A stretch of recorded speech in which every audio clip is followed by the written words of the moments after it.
प्रभु श्री हरिनंदन मम जीवन सर्वस्व भक्त्यानोमि पुनः पुनः राधा कृपामयगवपुं श्री गुरुदिन तारकं प्रभु श्री गौरगोपालं भक्त्यानोमि पुनः पुनः अजानो लंबित भुजो कनकावदातो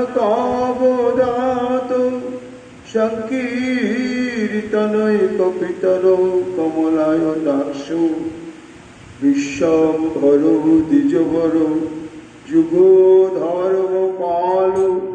वन्दे जगत्प्रियकरो करुणावतारो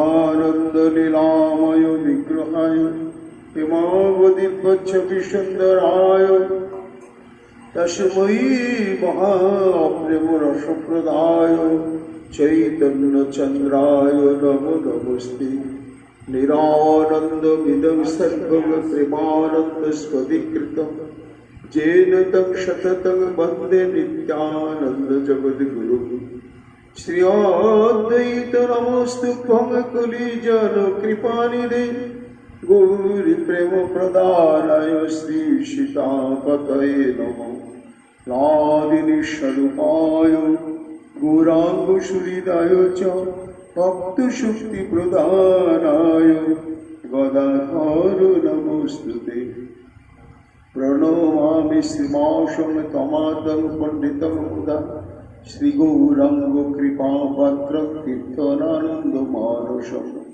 गौरी प्रेम प्रदायैव सर्वत्र समदर्शिने नारायणसुताय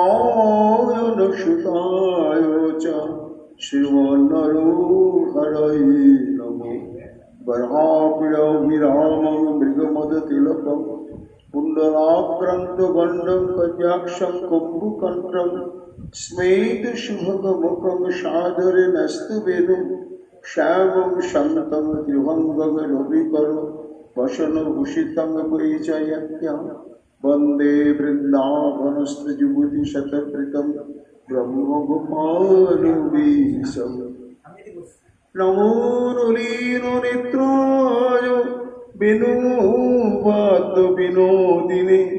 राधाधनसुधामानं शालिने वनमालिने हे कृष्ण करुणा सिंधु दीनबंधु जगतपते गोपेशु गोपिकाकांत राधाकांत नमस्ते मुखं करोति वाचालं पंगुलं भजते गिरिं ज्योतिकृपातमहं वन्दे परमानन्दमाधवं तप्तो काञ्चन गौरं राधे वृंदावनेश्वरी वृषभानुसुते देवी तं नमामि हरिप्रिये महाभावस्वरूपातं कृष्णप्रिया प्रेयसी प्रेमी भक्तिप्रदे देवी राधिका तं नमाम्यहं वन्दे नन्दव्रजस्त्रीणाम् आदरनुविघ्नश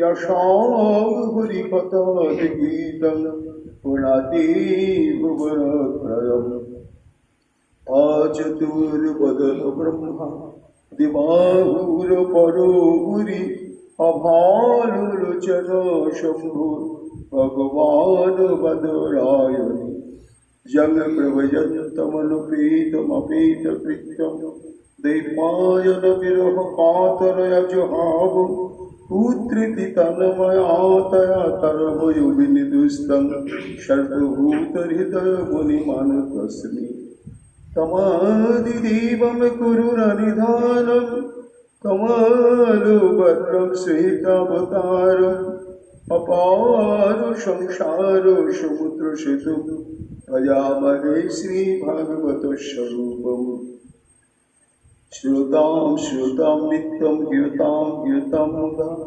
चिन्ततां चिन्ततां भक्तश्चैतन्यचरितामृतम् वंशाकल्पतरुभ्यश्च कृपासिन्धुभ्यैव च पतितानां पावनेभ्यो वैष्णवेभ्यो नमो नमः। जय रूप सनातन भट्ट रघुनाथ श्रीजीव गोपाल भट्टदास रघुनाथ भक्ति भरे बंदी छय गोसाईर चरण যাহা হইতে বিঘ্ন নাশে অভীষ্ট পূরণ। জয় গৌরী ভক্ত বৃন্দ গৌর যাদের প্রাণ সবে মিলে দেহ করে নিতাই গৌর ভক্তিদান। নিতাই গৌর হরি বল, নিতাই গৌর হরি বল, নিতাই গৌর হরি বল। জয় জয় নিতাই গৌর হরি বল হরি বল। নর হরির প্রাণ আমার গৌরাঙ্গ হে, গৌরা প্রাণ গৌরা গৌরাঙ্গ হে, গৌরাঙ্গ হে। জয় শ্রীমন মহাপ্রভু। শিষ্য পরিছাদারে প্রভু নীল বহাইয়া ঘরে আনে পবিত্র স্থানে রাখিল শুয়াইয়া। কলিযুগ অবনবতার প্রেম পুরুষোত্তম ভগবান শ্রী চৈতন্য মহাপ্রভু অতি অন্তরঙ্গ প্রিয় পরিকর কৃষ্ণ ভক্ত চূড়ামণি কবি কুলভূতমণি শ্রীল কৃষ্ণদাস কবিরাজ গোস্বামী পদ তার শ্রী শ্রী চৈতন্য চরিতামৃত গ্রন্থেতে মধ্য লীলায় ষষ্ঠ পরিচ্ছেদে শ্রীমন মহাপ্রভু কিভাবে সার্বভৌম ভট্টাচার্যকে কৃষ্ণ প্রেম সমুদ্রে নিমজ্জিত করলেন সেই চরম পরম ভাবগম্ভীর লীলা প্রসঙ্গ বর্ণনা করছেন। শুনতে হবে গৌর কথা। গৌর প্রেমরসে গঠিত তনু। আমাদের ঠাকুর নরহরি বললেন, কহ না গৌর কথা, গৌর নাম অমিয়া ধাম পীড়িতে মরিতি দাদা। তিনি অনুভব করলেন নিরন্তর যদি গৌর কথা শ্রবণ কীর্তন এবং চিন্তন করা যায় তাহলে সর্বরাত্রে শিরোমণি প্রেম পুরুষোত্তম শ্রীমন মহাপ্রভুকে অনায়াসে প্রাপ্ত হওয়া যাবে। প্রাপ্ত হওয়ার জন্য কোনো স্বতন্ত্র ভজনের অপেক্ষা নেই। কে পাইয়ে দিলেন? এমন সাধন দুর্লভ উপাস্য তত্ত্ব শ্রীমন মহাপ্রভুকে পাইয়ে দেবেন কে? গৌর নাম অমিয়া ধাম। অমৃতের সমুদ্র স্বরূপ গৌর নাম। এই গৌর নাম শ্রবণ কীর্তন স্মরণের মাধ্যমে এই গৌর নামই প্রীতি মূর্তি দাতা শ্রীমন মহাপ্রভুকে পাইয়ে দেবেন। যার জন্য কবিরাজ গোস্বামী পাদ তারুস্বরে ঘোষণা করলেন, শ্রোতাম শ্রোতাম নিত্যম গীয়তাম গীয়তাম মুদা সিদ্ধতাম চিত্ততাম ভক্তাশ্চৈতন্য চরিতামৃতম। হে কলিহত জীব ভবব্যাধিতে আক্রান্ত, ভজন সাধন করতে পারো বা না পারো, দৈনন্দিন জীবনে তুমি একটি ভজন অনুশীলন অঙ্গীকার করো। সেটি হচ্ছে নিরন্তর গৌর কথা শ্রবণ কীর্তন এবং চিন্তন। তাহলে অনায়াসে সর্বপাপ বিনির্মুক্ত হয়ে কর্মবন্ধন খণ্ডন হয়ে সেই গৌর চরণ অবশ্যই প্রাপ্ত হওয়া যাবে। মহাপ্রভু সন্ন্যাস গ্রহণের পরে সর্বধর্ম পরিত্যাগ করে তিনি মহাভাগবতী শ্রীমতী রাধারানীর ভাবে নিবিড় আবিষ্ট হয়েছেন। এবং যতই লীলাচলের পথে তিনি অগ্রসর হচ্ছেন, ততই তিনি সর্বান্তঃকরণে শাশ্বত ভাবে সে বিরোহিনী রাধাময় হয়ে যাচ্ছেন। এবং সেটি চরম অবস্থায় উন্নীত হল যখন কমলপুর থেকে শ্রী শ্রী জগন্নাথ দেব মন্দিরের সে ধ্বজাটি দর্শন পেলেন। সেইভাবেই তিনি একা জগন্নাথ মন্দিরের গর্ভগৃহে প্রবেশ করলেন, প্রাণদ্বৈত জগন্নাথ দেবকে নিবিড়ভাবে হৃদয়ে আত্মসাৎ করে নেওয়ার জন্য। কিন্তু প্রেমের গতিবেগ এমন দুর্বার উচ্ছ্বলিত হয়ে উঠল, প্রভু আমার মানসিক ভারসাম্য স্থির রাখতে পারলেন না। একই সঙ্গে সমস্ত সাত্ত্বিক বিকারগুলো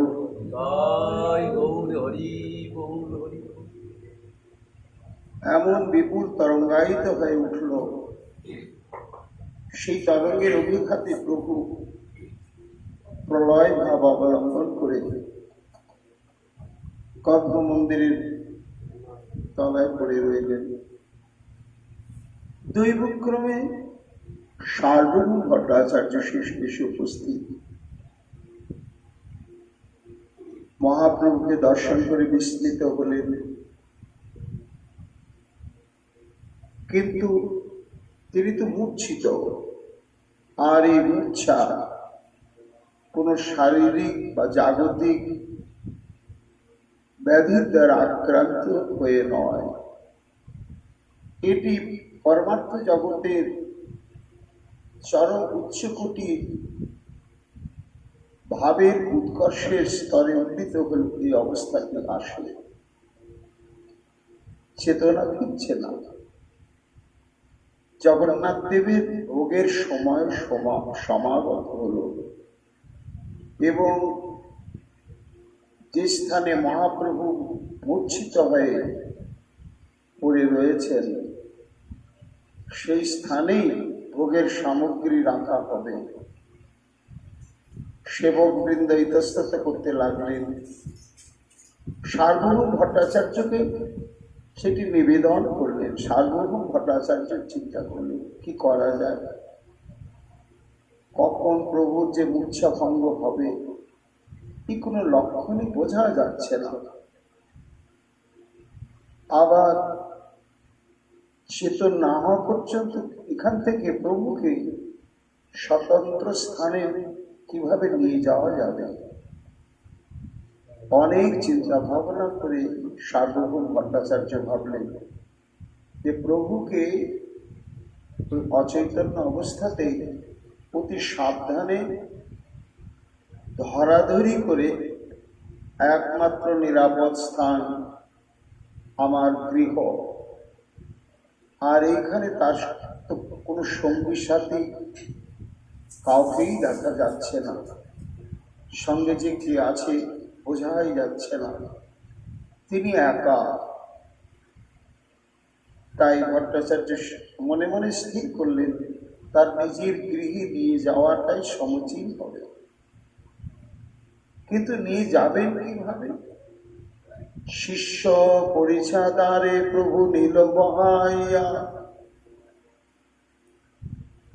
সার্বভৌম ভট্টাচার্যের সঙ্গে ছিলেন কতিপয় শিষ্যবৃন্দ।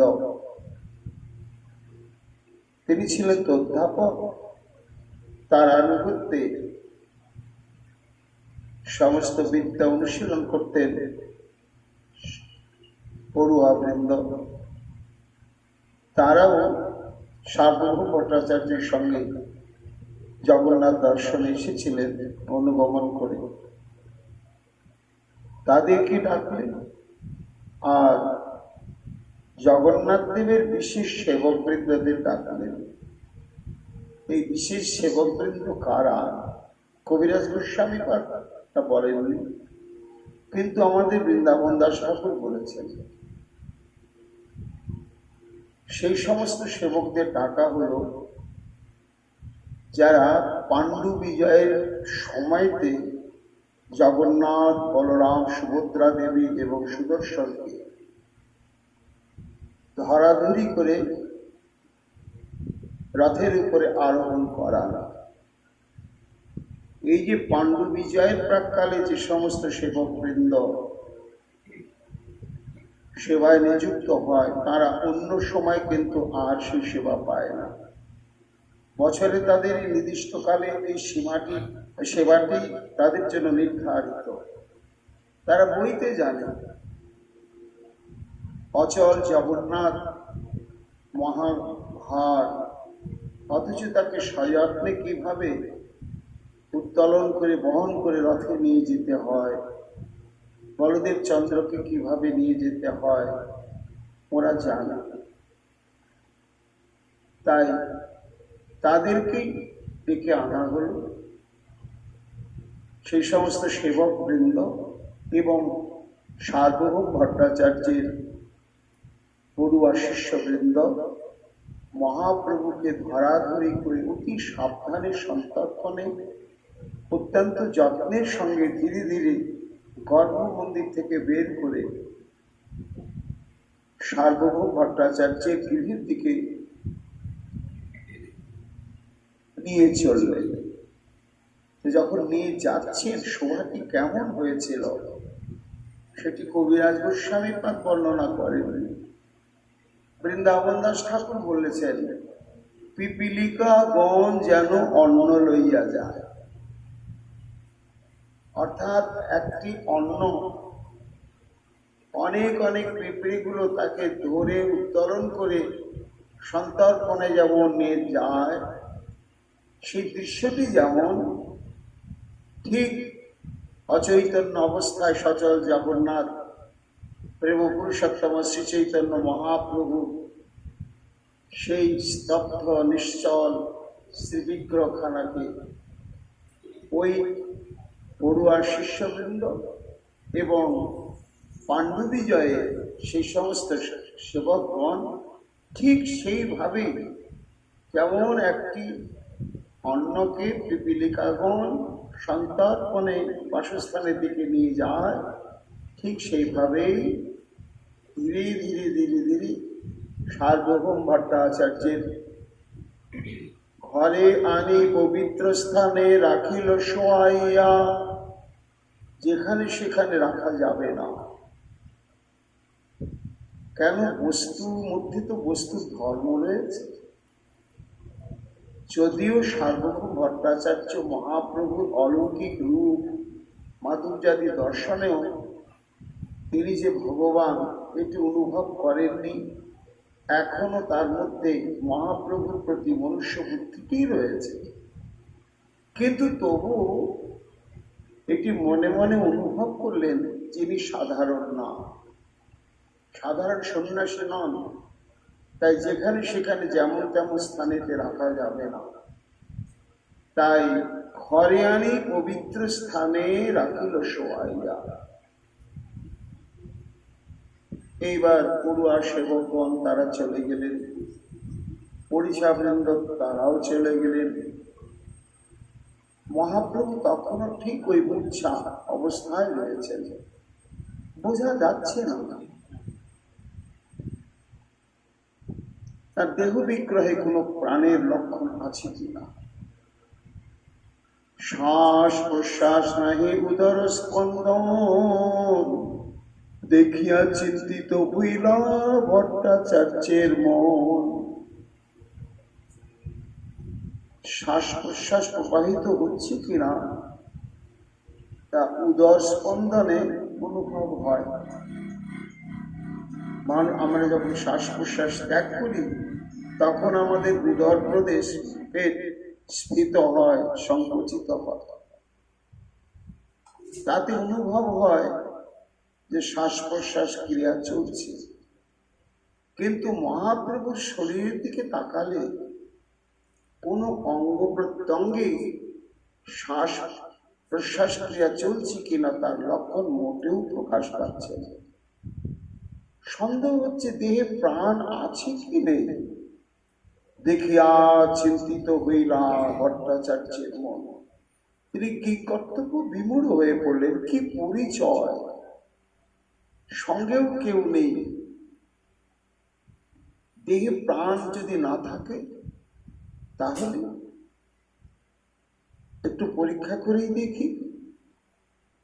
সূক্ষ্ম তুলা আনি নাশায় অগ্রেতে ধরিল, ঈষদ চলয়ে তুলা দেখি ধৈর্য হইল নিতাই গৌরীর।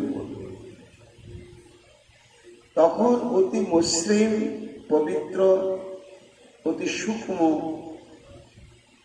একটু একখণ্ড তুলো নিয়ে এসে মহাপ্রভুর নাসিকাগ্রে ধরলেন। যখন ধরলেন তখন দেখছেন সার্বভৌম ভট্টাচার্য ঈষৎ চলয়ে তুলা, না অন্তরে খুব ধীর গতিতে শ্বাস প্রশ্বাস চলছে। শরীরে তার লক্ষণ পাওয়া না গেলেও এই নাসিকাগ্রে তুলো ধরাতে সেটা অনুভব হচ্ছে। কিন্তু প্রভুর এই দশা কেন? বসেই ভট্টাচার্য মনে করেন বিচার, এই কৃষ্ণ মহাপ্রেমের সাত্বিক বিকার।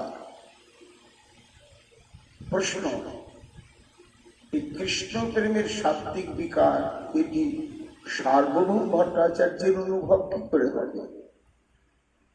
সার্বভৌম তো ভক্তি বিরোধী। ভক্তি তার কাছে অতি নিকৃষ্ট হেয় বস্তু। এটি যারা অল্প বুদ্ধি ভাবুক তারাই ভক্তি নিয়ে থাকে। তা এই ভক্তি শাস্ত্রের ভক্তি তত্ত্বের এই সমস্ত লক্ষণ শাস্ত্রে রয়েছে। বিভাব, অনুভাব, সাত্বিক, ব্যভিচারী ইত্যাদি। সার্বভৌম ভট্টাচার্য কি করে বুঝলেন? না, তিনি বুঝলেন এই কারণে, যেহেতু তিনি ছিলেন কুতার্কিক। কোন ভক্তি শাস্ত্রজ্ঞ ব্যক্তির সঙ্গে তর্ক করতে গেলে নিজেকেও ভক্তিশাস্ত্র জানতে হবে।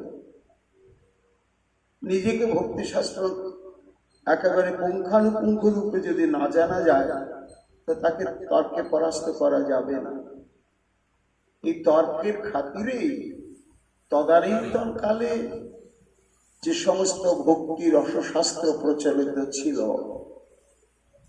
সার্বভৌম ভট্টাচার্য অভিনিবেশের সঙ্গে সে সমস্ত অধ্যয়ন করেছিলেন এবং সেই ভক্তি শাস্ত্র অধ্যয়নের অভিজ্ঞতাতেই তিনি বুঝতে পারলেন যে প্রভুর শরীরে যে লক্ষণটি প্রকাশ পাচ্ছে এটি হচ্ছে সাত্বিক বিকার, এবং যেমন তেমন সাত্বিক বিকার নয়। একটা প্রাকৃত সাত্বিক বিকার আছে, অপ্রাকৃত সাত্বিক বিকার আছে। আবার অপ্রাকৃত সাত্বিক বিকারেরও আবার সাধারণ এবং বিশেষ অবস্থা রয়েছে। তা মহাপ্রভুর শরীরেতে যে সাত্বিক বিকার প্রকাশিত হচ্ছে সেটা একটি দুর্লভ বিশেষ অবস্থা। এই কৃষ্ণ মহাপ্রেমের সাত্বিক বিকার, ভগবানের প্রতি প্রেম যখন পরাকাষ্ঠা প্রাপ্ত হয় তখন তার চিত্তবৃত্তি শুদ্ধ সত্যময় হয়।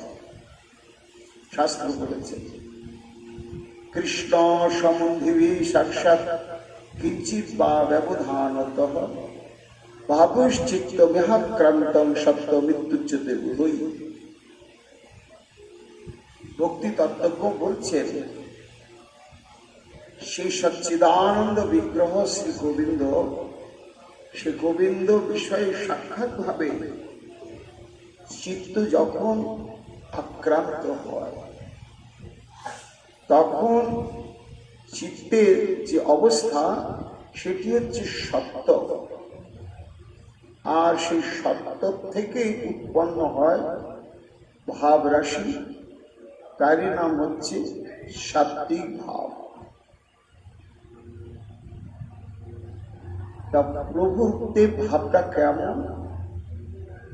সুদীপ্ত সাত্ত্বিক এই নাম যে প্রলয়, নিত্য সিদ্ধ ভক্তেশে সুদীপ্ত ভাব হয়। যখন শ্রবণ কীর্তনাদি করতে করতে ভক্তের চিত্তবৃত্তি অপরাধ শূন্য হয়ে গিয়ে জাতরতি অবস্থা প্রাপ্ত হয়, তখনই তার শরীর মনেতে বাক্যাদিতে এই সাত্ত্বিক বিকারগুলো প্রকাশিত হয়। কবিরাজ গোস্বামীপাদ বললেন, এক কৃষ্ণ নামে হয় সর্ব পাপক্ষয়, প্রেমের কারণ ভক্তি করে উদয়। প্রেমের উদয় হয় প্রেমের বিকার, শ্বেত কম্প পুলক বহে অশ্রুধা। এই হচ্ছে সাত্ত্বিক বিকার। এই সাত্ত্বিক বিকার সর্বসাধারণের মুখ্য হচ্ছে 8টি। তে স্তম্ভ সেদ রোমাঞ্চা সরভেদ অথবে প্রথম বৈবর্ণ মস্ত্র প্রলয় ইত্যাষ্ট সাত্ত্বিকা স্মৃতা। গোসাই বলছেন গোসাই পাদ, স্তম্ভ শ্বেত, স্তম্ভ মানে কোনো চেতনা থাকবে না।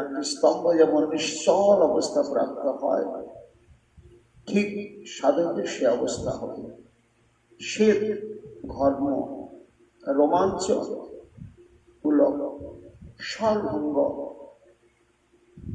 মহাপ্রভু জগন্নাথ বলতে পারছেন না জ জ গ গ জ জ গ গ। কম্প, বৈবর্ণ, অঙ্গের যে স্বাভাবিক বর্ণ সেটি পরিবর্তন হয়ে যাবে। অশ্রু এবং প্রলয়, সর্বশেষ প্রলয় শব্দ হচ্ছে মূর্ছা। এই প্রলয়টি কখন আসে না, যখন অপ্রাকৃত চিন্ময়ে রাজ্যের চরম পরম সুখানুভূতি এবং দুঃখানুভূতি যুগপৎ একই সঙ্গে অনুভব হতে হতে পরম কাষ্ঠা দশাপ্রাপ্ত হয়, তখনই এই প্রলয় অবস্থাতে আসে। অর্থাৎ যাকে আমরা স্বাভাবিক ভাষায় বলি মূর্ছা। মহাপ্রভুতে যে সাত্ত্বিক বিকার সেটি হচ্ছে সুদীপ্ত সাত্ত্বিক বিকার। সাধন সিদ্ধ পরিকরের মধ্যে এটি থাকে না। যারা নিত্য সিদ্ধ পরিকর, আবার নিত্য সিদ্ধ পরিকর হলেও হবে না, যাদের মধ্যে মহাভাব এই বস্তুটি রয়েছে, তাদের মধ্যে এটি প্রকাশ পায়। রূপসাইপাদ বলছেন, এই যে সাত্ত্বিক বিকার, এই সাত্ত্বিক বিকারের প্রকাশটির কতগুলো ক্রম স্তর রয়েছে। সেটি হচ্ছে ধূমায়িতা, জ্বলিতা, দীপ্তা, উদ্দীপ্তা এবং সুদীপ্তা। ধূমায়িত অবস্থা কাকে বলে? অদ্বিতীয় অমিভাব অথবা সদ্বিতীয়কা ঈষৎ ব্যক্তা অবন্নতুম শক্কা ধূমায়িতা মতা। যখন সাত্ত্বিক ভাবে অশ্রু এবং পুলক এই দুটি দেখা দিচ্ছে, এর বেশি নয়, তখন সেটাকে বলতে হবে, বুঝতে হবে, ওই অবস্থার নাম হচ্ছে ধূমায়িত। সাত্ত্বিক ভাবে ধোঁয়াটা দেখা যাচ্ছে। এবার জ্বলিত, আগুন জ্বালাতে গেলে প্রথমে ধোঁয়াটাই দেখা যায়, তারপরে আগুনকে দেখা যায়। জ্বলিত অবস্থাটি কেমন? তে দৌ ত্রয়বা যুগপৎ জান্তঃ সুপ্রকটাঙ্গ দশম শোকাকৃচ্ছেন নির্মোদ্যম জ্বলিতা ইতি কীর্তিতা। যখন তিনটি সাত্ত্বিক ভাব প্রকাশ পাবে, তার বেশি না, তখন সেটি হচ্ছে জ্বলিত অবস্থা।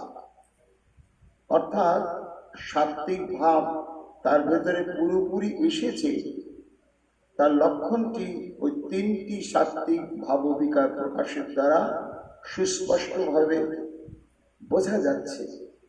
তাকে বলা হয় জ্বলিত অবস্থা। মহাপ্রভু যে অবস্থাটি দেখছেন সার্বভৌম ভট্টাচার্য, সেটি হচ্ছে সুদীপ্ত অবস্থা। আমরা এই সুদীপ্ত অবস্থার দিকেই যাচ্ছি। এবার তৃতীয় স্তর হচ্ছে দীপ্তা। দীপ্তা সাত্ত্বিক ভাব কোনটি? প্রৌঢ়াং ত্রিচতুরা ব্যক্তি পঞ্চবা যুগপদ্গতঃ সম্বরিতুম অশক্তাস্তে দীপ্তা ধীরৈরুদারিতা। যখন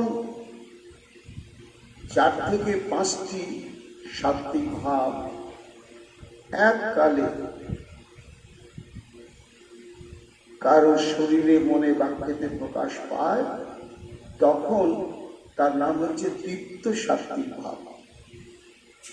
এই 5টি ভাবের বেশি প্রকাশ পায় না। সর্বোপরি 5টি ভাব যদি একই সঙ্গে প্রকাশ পায়, তখন সেই সাত্ত্বিক ভাবটি হচ্ছে দীপ্ত সাত্ত্বিক ভাব। এবার পরবর্তী স্তর হচ্ছে উদ্দীপ্ত সাত্ত্বিক ভাব। একদা ব্যক্তি মাপন্না পঞ্চশাস্ত্র এব বা আরুড়া পরম উৎকর্ষম উদ্দীপ্তা ইতি কীর্তিতা। উদ্দীপ্ত সাত্ত্বিক ভাব হচ্ছে 5টি নয়, 6, 7, সর্বোপরি 8টি ভাবই একই সঙ্গে যদি প্রকাশ পায়, তখন সেই যে সমস্ত ভাব বিকারভূত অবস্থার নামই হচ্ছে উদ্দীপ্ত সাত্ত্বিক ভাব। এই উদ্দীপ্ত সাত্ত্বিক ভাব কোন সাধন সিদ্ধ পরিকরে শরীরে হয় না, নিত্য সিদ্ধ পরিকরে হয়। এইবার মহাপ্রভুতে যে সাত্ত্বিক বিকার, তার নাম হচ্ছে সুদীপ্ত সাত্ত্বিক বিকার।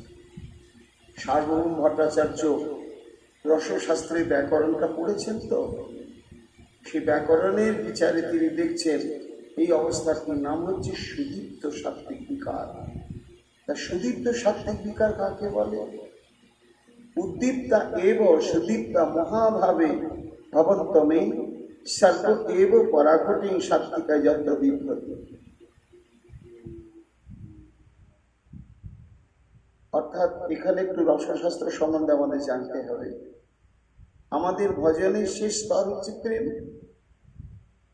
প্রেম পর্যন্তই জাগতিক ভজন সাধনের চরমতম সীমা। এর পরবর্তী স্তরগুলো সেই চিন্ময় লীলা রাজ্যে রয়েছে।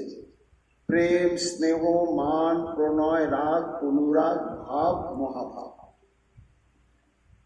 এই সাত্ত্বিক বিকার ক্রমস্তর। স্নেহ স্তরে সাত্ত্বিক বিকারের একটি অবস্থা হয়। মান, প্রণয়, রাগ, অনুরাগ, ভাব, মহাভাব স্তরে গিয়ে যখন পৌঁছায়, অর্থাৎ উদ্দীপ্ত সাত্ত্বিক ভাব একসঙ্গে 6 বা 8টি ভাবই প্রকাশিত হওয়ার পরে সেটি মহাভাব স্তরে গিয়ে পৌঁছাবে। যে পরিকরের মধ্যে মহাভাব স্তরটি রয়েছে, তাকে আশ্রয় করে যখন এই 6 থেকে 8টি ভাব একই সঙ্গে প্রকাশিত হয়, তখন তার নাম হয় সুদীপ্ত সাত্ত্বিক। তা এই মহাভাব কার মধ্যে রয়েছে? কবিরাজ গোস্বামী পাদ বললেন, রাধিনী সার প্রেম, প্রেম সার ভাব, ভাবের পরমাকাষ্ঠা নাম মহাভাব। মহাভাব স্বরূপা শ্রী রাধা ঠাকুরানী সর্বগুণ খনি সর্বকান্তা শিরোমণি। একমাত্র এই মহাভাবটি শ্রীমতী রাধারানীতেই বর্তমান। আবার এই মহাভাবের ঘনীভূত অবস্থার বিচার রয়েছে। রূঢ় মহাভাব, অধিরূঢ় মহাভাব। এইবার রূঢ় মহাভাব আর অধিরূঢ় মহাভাব সার্বভৌম এই সমস্ত জানেন, রসশাস্ত্রের ব্যাকরণ। অধিরূঢ় ভাব যার, তার এই বিকার মনুষ্যের দেহে দেখি বড় চমৎকার। প্রভু নিশ্চল হয়ে পড়ে আছেন, বিস্মিত হয়ে সার্বভৌম অপলক নয়নে প্রভুর দিকে তাকিয়ে আছে। আর ওই ভক্তি রসশাস্ত্রের দৃষ্টিভঙ্গি নিয়ে বিচার করছেন যে প্রভুর মধ্যে কি দেখা যাচ্ছে? অধিরূঢ় ভাব যার, তার এই বিকার। রূঢ় ভাব নয়, অধিরূঢ় ভাব। না, অধিরূঢ় ভাব কাকে বলা হয়? অধিরূঢ় মহাভাব না। অধিরূঢ় মহাভাব সম্পর্কে শাস্ত্র বলছে যে যখন রূঢ় ভাব গাঢ় হতে হতে হতে হতে হতে হতে এক বিশেষ দশা প্রাপ্ত হয়, তখন তার নাম হয় অধিরূঢ় মহাভাব। এই অধিরূঢ় মহাভাবের ঘনীভূত বিগ্রহে একমাত্র শ্রীমতী রাধারানী। রাধারানীর অঙ্গেতেই এই সুদীপ্ত সাত্বিক ভাব প্রকাশ পায়, আর কারোর মধ্যে প্রকাশ পায় না। এটি তত্ত্ব বিচারী সার্বভৌম ভট্টাচার্য এতদূর পর্যন্ত তার জানা আছে। এবার তিনি হিসাব মিলাতে পারছেন না যে বিকারটি একমাত্র শ্রীমতী রাধারানীর মধ্যেই প্রকাশ সম্ভব, সেটা একটা মনুষ্য দেহে দেখছি। মনুষ্যের দেহে দেখি বড় চমৎকার। কেন? মানুষের যথাবস্থিত দেহের প্রাপ্তি হচ্ছে প্রেম স্তর পর্যন্ত। এইবার প্রেম স্তর পর্যন্ত পৌঁছে যদি কেউ দেহ রক্ষা করে, তাহলে কি হয় না, যে ব্রহ্মাণ্ডে লীলা শুরু হতে চলেছে যোগমায়া দেবী, সেইখানে গোপী দেহে তাকে জন্ম দেন। তখন সেখানে তার সাধন শুরু হয় স্নেহ, মান, প্রণয়, রাগ, অনুরাগ, মহাভাব। এই মহাভাব স্তরে উন্নীত হলে তবেই সে রাধার দাসীর পূর্ণ স্বরূপটি প্রাপ্ত হয়।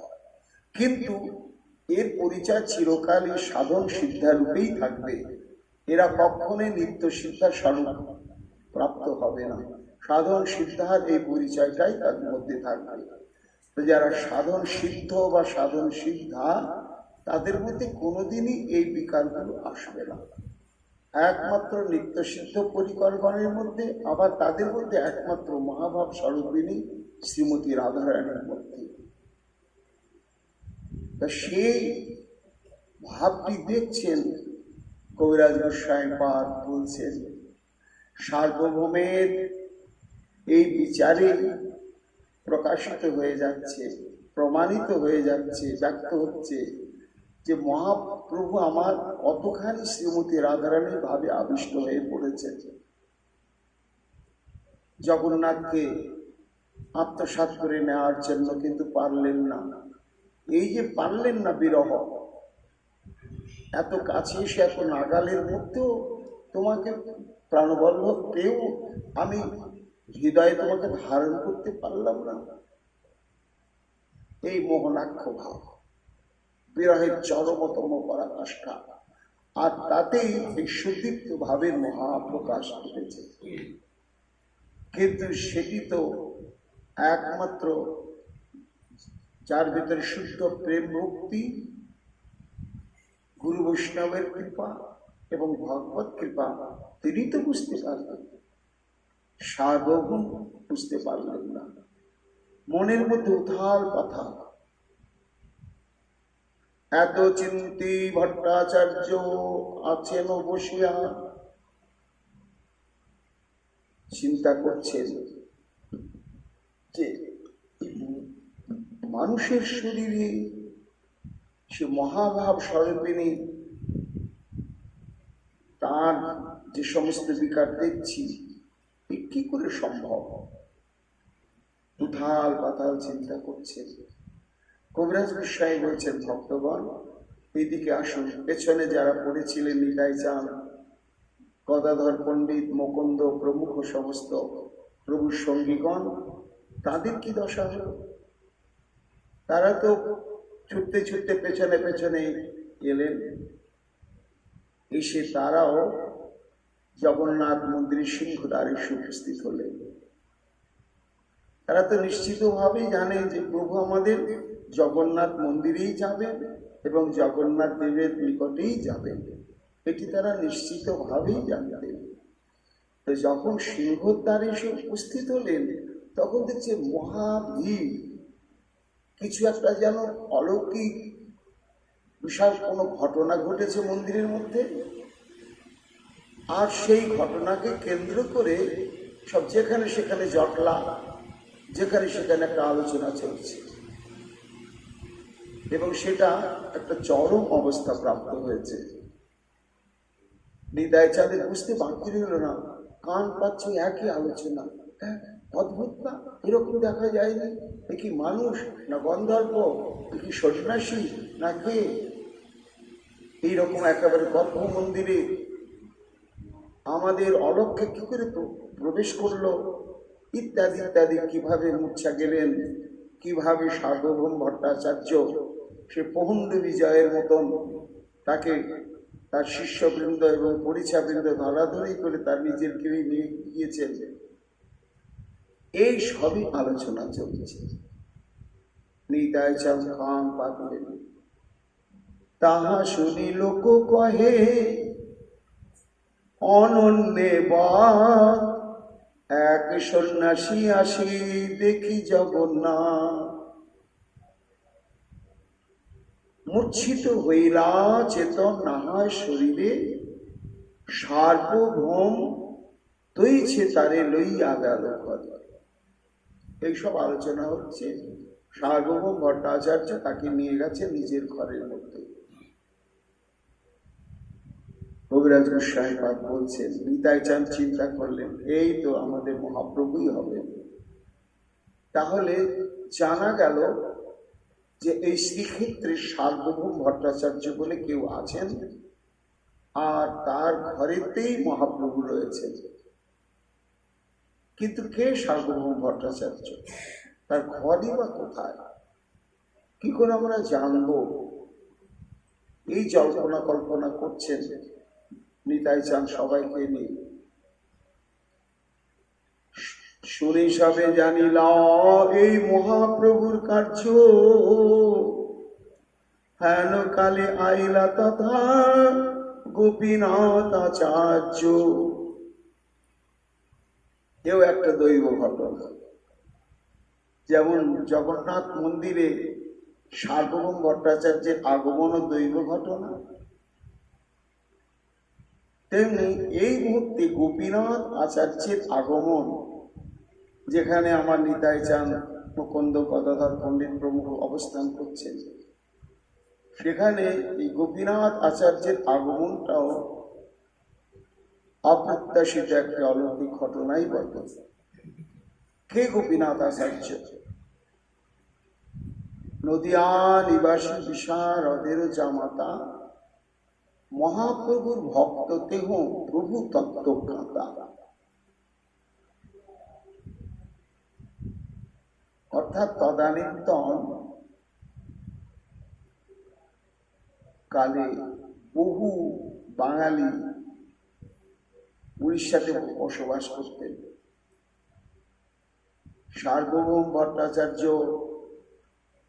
থেকে আরম্ভ করে অনেক অনেক পণ্ডিত বর্গ তারা স্থায়ীভাবে অবস্থান করছে নীলাচলে।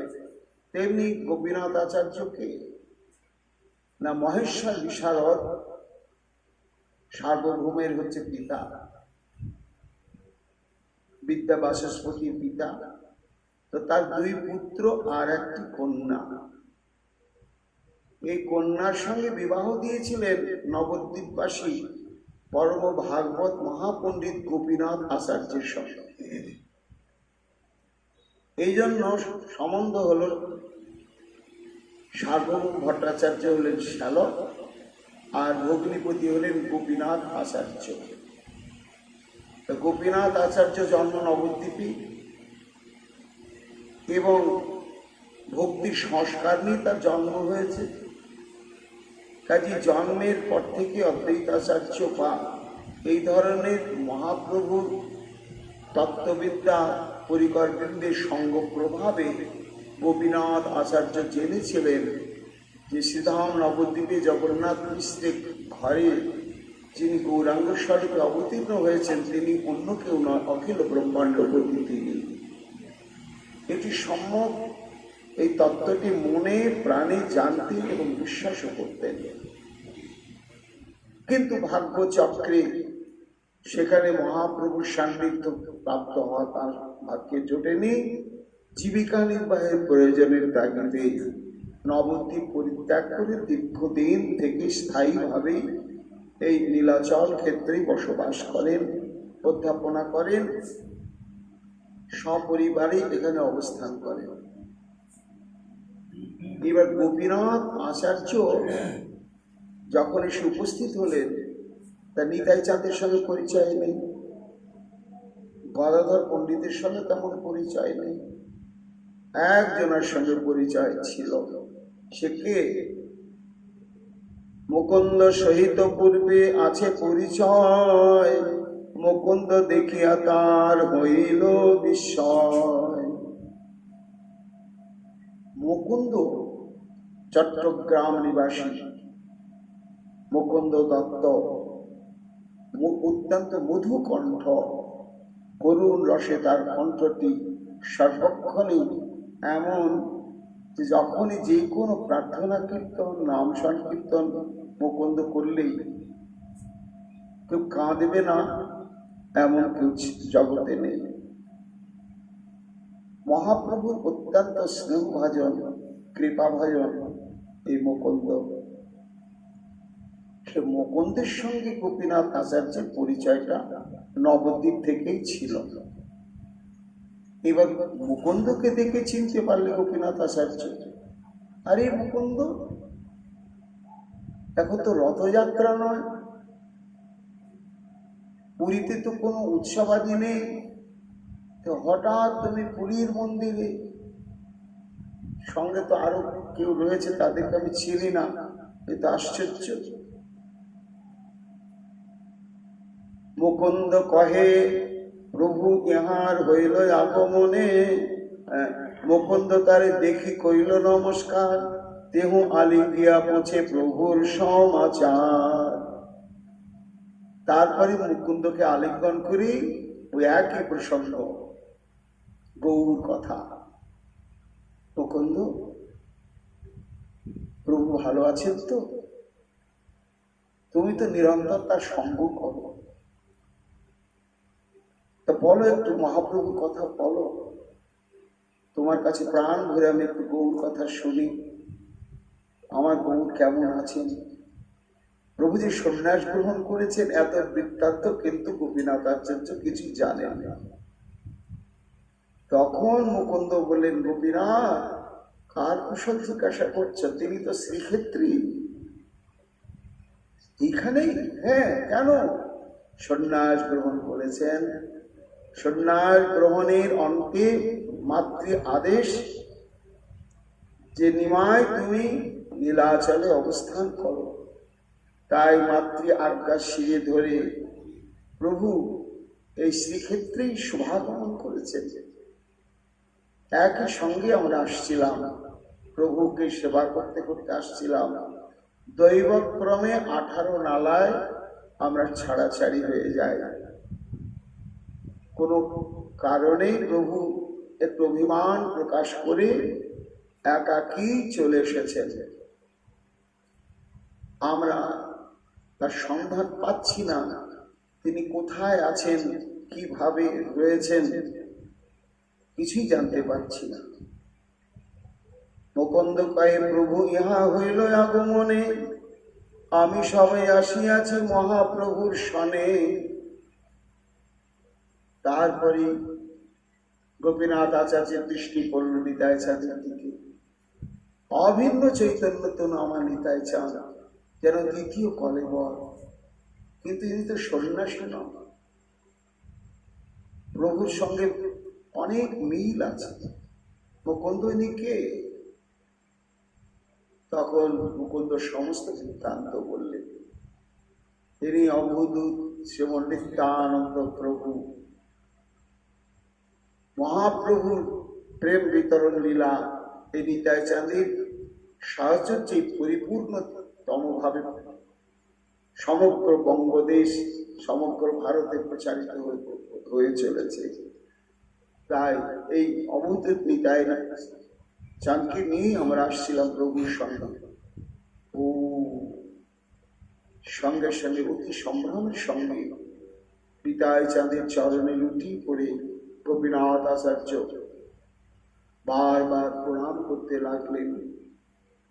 নিত্যানন্দ গোসাইরে আচার্য কইল নমস্কার, সবে মিলি পুছে প্রভুর বার্তায় আরবার। মুকুন্দ নিতাই চাঁদকে বললেন, প্রভু আমার পূর্ব পরিচিত মহাপ্রভুর বিশেষ কৃপাভাজন এবং মহাপ্রভু সম্পর্কে তত্ত্ববেত্তা, এর নাম হচ্ছে গোপীনাথ আচার্য। তা এর কাছে আমরা কিছু সন্ধান পেতে পারি। মুকুন্দ কয়ে, মহাপ্রভু সন্ন্যাস করিয়া নীলাচলে আইলার সঙ্গে আমার সবে লইয়া, আমার সভা ছাড়িয়া আগে গেলা দর্শনে, আমি সব পাছে আইলাম তার অন্বেষণে। অনন্য লোকে মুখে যে কথা শুনিল, সার্বভৌম ঘরে প্রভুই অনুমান কইল। মহাপ্রভু নীলাচলে এসেছেন আমি জানি না। গোপীনাথ আচার্য বলছেন, মুকুন্দ আশ্চর্য, তাহলে আমাকে তো অনুসন্ধান করতে হবে, কিন্তু তিনি কোথায় কিভাবে অবস্থান করছেন, কতক্ষণ আগে বা এসেছেন এবং মন্দিরে প্রবেশ করেছেন কিনা এটা আমি বুঝতে পারছি না। তখন মুকুন্দ বললেন, আচার্য শোনো, আমরা বেশ কিছুক্ষণ আগেই এসেছি। এসে সিংহদ্বার থেকে আরম্ভ করে ভেতরে যতই মন্দিরের দিকে প্রবেশ করতে যাচ্ছি, সর্বত্র একই আলোচনা। এক গলিত কাঞ্চন বর্ণ অদ্ভুত অদৃষ্টপূর্ব দিব্য সন্ন্যাসী একেবারে গর্ভ মন্দিরে প্রবেশ করে মূর্ছিত হয়ে পড়েছিল এবং তার মূর্ছা কিছুতেই ভঙ্গ হয়নি। দৈবক্রমে সার্বভৌম ভট্টাচার্য বলে কেউ রয়েছে শ্রীক্ষেত্রে, তিনি খুব প্রভাবশালী, তিনি তাকে নিয়ে গিয়েছেন গোপীনাথ আচার্য। আমরা সে প্রভুকে অনুসন্ধান করছি। কে সেই সার্বভৌম ভট্টাচার্য, কোন দিকে তার ঘর, তুমি কি জানো? ঈশ্বর দর্শনে প্রভু প্রেমে অচেতন, সার্বভৌম লইয়া গেলা আপন ভবন। ঈশ্বর দর্শনে প্রভু প্রেমে অচেতন, যে ঈশ্বর দর্শনের জন্য প্রমত্ত উন্মত্ত অবস্থায় একাকী মহাপ্রভু প্রবেশ করলেন, আবার অচেতন হলেন কেন? অচেতন হওয়ার হেতুটা কি? মইন মইন শ্যাম অনুরাগ, এইরকমই অবস্থা হয়। একই সঙ্গে পঞ্চেন্দ্রিয় শ্রীকৃষ্ণের পঞ্চবিধা মাধুর্য আস্বাদনের জন্য এত ব্যগ্র হয়ে ওই সাধকের মনকে, মহাপ্রভুর মনকে আকর্ষণ করতে লাগলেন, সেই আকর্ষণের ভারসাম্য রাখতে না পেরেই প্রভু অচৈতন্য হতে বাধ্য হয়েছে। জগন্নাথকে দর্শন করার সঙ্গে সঙ্গে নয়ন বলছে, মন তুমি আমার সঙ্গেই থাকো। কত যুগ যুগান্তের পর সাক্ষাৎ পেয়েছি প্রাণদ্বৈতের দর্শন। আমি বাঞ্ছা পূর্ণ করে এই মাধুর্য আমরা তার সাধন করব।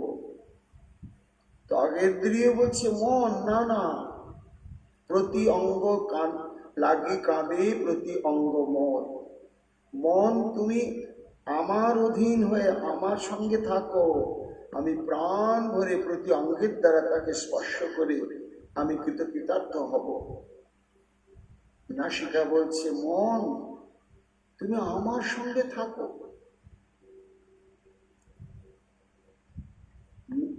মৃগমদ নীলোৎপল মিলনে যে পরিমল, তাহা যিনি কৃষ্ণাঙ্গ গন্ধ। আমি বাঞ্ছা ভরি সেই অঙ্গগন্ধ আস্বাদন করব, মন তুমি আমার সঙ্গে থাকো। ঠিক শ্রবণও মনকে টানছে।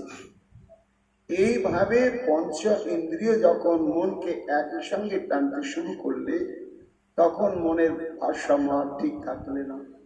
এই অবস্থায় মহাপ্রভু, সে অবস্থায় তিনি মূর্ছাগত হয়ে পড়েছেন। তোমার মিলনে আমার যাবে হইল মন, দৈবে সেইক্ষণে পাই তোমারও দর্শন। গোপীনাথ আচার্য, আমরা বুঝতে পারলাম সে সার্বভৌম নামক ব্যক্তির ঘরেই মহাপ্রভু রয়েছেন, কিন্তু আমরা তো কাউকে চিনি না।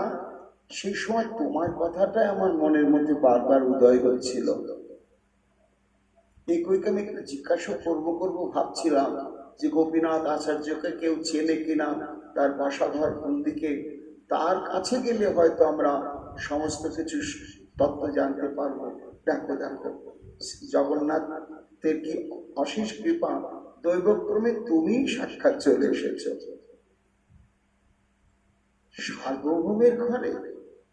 মুকুন্দ প্রভু সার্বভৌমের ঘরে, আরে সে তো আমার শ্যালক এবং আমার তো আত্মীয় নয়, পরম আত্মীয়। তার সঙ্গে আমি নিরন্তর ইষ্টপুষ্টি করি। চলো সঙ্গে যাই সার্বভৌমের ভবন, প্রভু দেখি পাছে করিব ঈশ্বর দর্শন। না, আর আমার জগন্নাথ দর্শন হলো না, এখন মাথায় থাক, চলো চলো চলো আগে সার্বভৌম ভট্টাচার্যের কাছেই যায়। আহা, আমার প্রাণোদয়িত সচল জগন্নাথ, সেই মহাপ্রভুকে আগে দর্শন করি, তারপরে জগন্নাথ দর্শন করব। এত শুনি গোপীনাথ সবারে লইয়া, সার্বভৌম গৃহে গেলা হরষিত হইয়া। তা পুরীর মন্দির থেকে, জগন্নাথ দেবীর মন্দির থেকে সার্বভৌম গৃহ তো খুব দূরে না। মন্দিরের দক্ষিণ দিকেই শ্বেত গঙ্গা, আর শ্বেত গঙ্গার দক্ষিণ পাড়েতেই সার্বভৌমের গৃহ। দেরি হলো না, নিতাইচাঁদ, গদাধর, মুকুন্দ এবং আর পরিকরবৃন্দকে নিয়ে গোপীনাথ আচার্য সার্বভৌম গৃহে প্রবেশ করলেন। সার্বভৌম স্থানে যাইয়া প্রভুকে দেখিলা, প্রভু দেখি আচার্যের দুঃখ হর্ষ হইলা। যখন সার্বভৌম ভট্টাচার্যের গৃহে প্রবেশ করলেন, মহাপ্রভু তখনও মূর্ছা ভঙ্গ হয়। বসে বসে তখনও গভীর চিন্তায় করে চলেছেন সার্বভৌম ভট্টাচার্য, যে স্বাভাবিকভাবে যদি এর মূর্ছা ভঙ্গ না হয়, তাহলে কৃত্রিম ভাবে আমি এর মূর্ছা কখনো ভঙ্গ করতে পারবো না, এবং করা সেটা উচিত হবে না। কিন্তু ক্রমে ক্রমে তো বেলা অধিক হয়ে যাচ্ছে, এর দেহ রক্ষারও তো প্রয়োজন রয়েছে, স্নান আহার আদির প্রয়োজন রয়েছে। কি করে কতক্ষণে মূর্ছা ভাঙবে, সঙ্গী সাথী কাউকে পাচ্ছি না।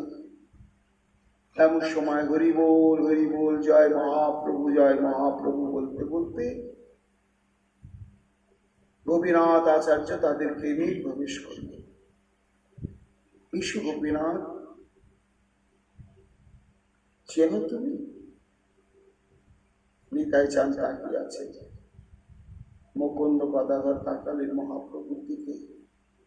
দেখছেন সুদীপ্ত ভাবাক্রান্ত মহাভাব স্বরূপিণীর আবেশে আবিষ্ট মহাপ্রভু।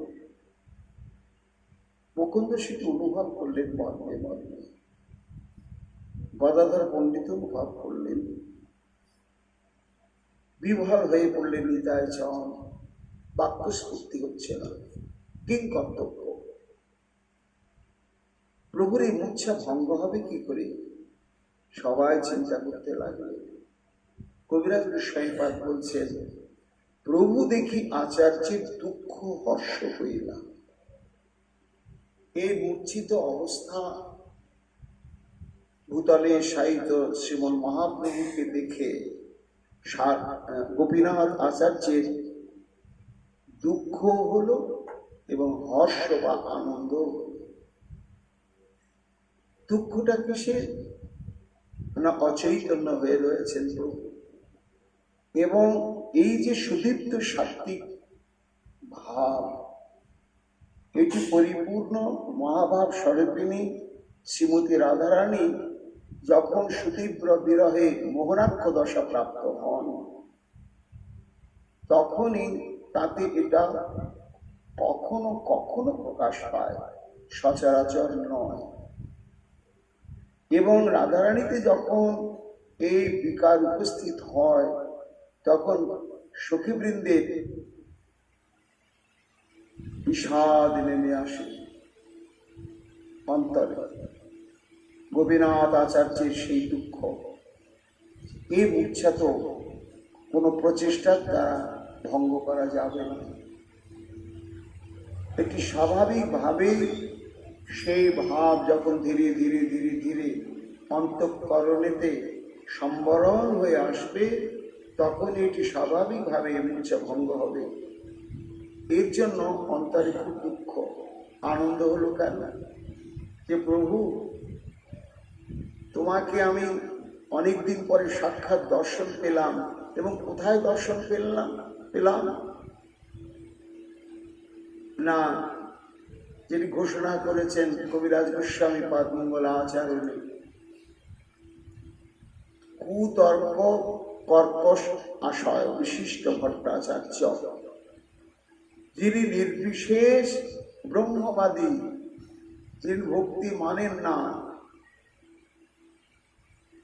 যিনি কৃষ্ণের মাধুর্যাদিকে স্বীকৃতি দান করেন না। আজকে প্রভু তুমি তার ঘরেই চলে এসেছ। তুমি যখন এখানে চলে এসেছ, তখন সার্বভৌম ভট্টাচার্যের উদ্ধার হয়েই গেল, আর বাকি থাকলো না। এইটাই চরম পরম আনন্দ গোপীনাথ আচার্যের।